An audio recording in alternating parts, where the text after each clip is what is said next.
Ежелгі дәуір әдебиеті 7-14 ғасыр аралығы. Ежелгі дәуір әдебиеті 5 кезеңнен тұрады. Бірінші кезең 5-8 ғасыр аралығындағы жазба ескерткіштер. Олар алып ертаңа, Орхон-Енисей ескерткіштері, Күлтегін, Тоңықұқ, Білге қаған. Екінші кезеңі Қорқыт Ата кітабы 8 ғасыр. Үшінші кезеңі Оғызнама дастаны 9 ғасыр. Төртінші кезеңі 9-12 ғасыр аралығы ислам дәуір әдебиеті.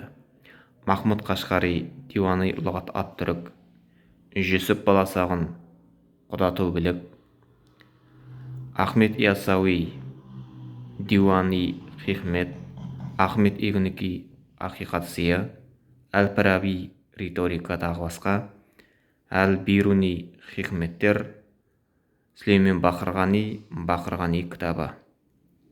Бесінші кезеңі 13-14 ғасыр Алтын Орда Қыпшақ дәуіріндегі әдебиет.